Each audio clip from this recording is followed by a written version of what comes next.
गतकाली जो घटना एम्स रे घटिला भौणी सौम्यश्री न्याय मागी मागी थकी पड़ा एवं शेष तार शेष निश्वास त्याग कला ए कथा भारतीय जनता पार्टी सरकार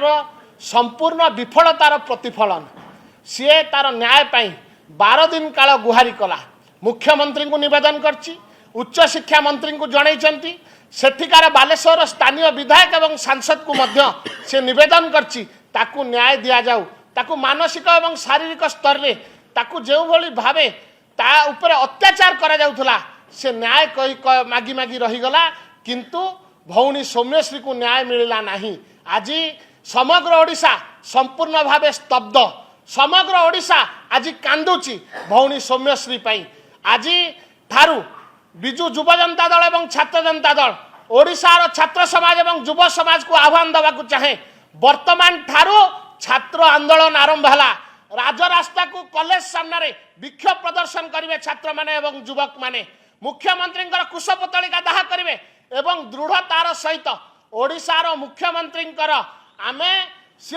इस्तीफा दाबी करने सहित उच्च शिक्षा मंत्री इस्तीफा आमे दाबी करुचु केंद्र शिक्षा मंत्री इस्तीफा दाबी करुचु जो पर्यंत दाबी ग्रहण करा जाए नहीं से पर्यंत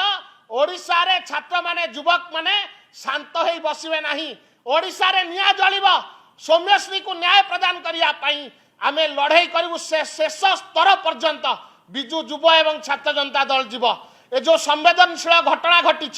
बहुत दिग रही यार विचार विभागीय तदंत हो ए कथा आमे दृढ़तार सहित दाबी करुचु 2 कोटी टंका क्षतिपूरण दबा सहित जो भौणी गोटे कॉलेज छात्री जितेबाला प्रिंसिपाल पाखक जाऊँगी से अभियोग करने तार समस्या समाधान करने रास्ता गुहारी करने से पेट्रोल कौटू आसला कौ छात्र संगठन एबीवीपी संगठन कर्मकर्ता माने भौणी सौम्यश्री को पेट्रोल जोगाई देले ए कथा तदंत परिसरभुक्त होबार आवश्यकता रही। गत काली राति एम्स रे जो भली भावे युव नेता और छात्र नेता मान बर्बरचित भाव आक्रमण करके लुचाई नवा चेष्टा करागला भौणी सौम्यश्री मृतदेह को एटा गोटे नग्न विफल सरकार प्रतिफलन आ विरुद्ध रे आज आह्वान देवा चाहूँ आपण माध्यम ओडिशा रे छात्र समाज राजरास्ता को ओलंतु भौणी सौम्यश्री विषय को न्याय प्रदान करने आपण माने आज आंदोलन करिवार आवश्यकता रही गणतांत्रिक प्रक्रिया रे स्वर उत्तोलन करंतु एवं आंदोलन को दुर्बार करने सबु प्रकार सहयोग करंतु मु आपण को निवेदन करुची वर्तमान ठारो समग्र राज्यव्यापी छात्र आंदोलन आरंभ है आपण माने मध्य एते सहयोग करंतु एवं छात्र समाज युव समाज एथिरे शामिल हुंतु।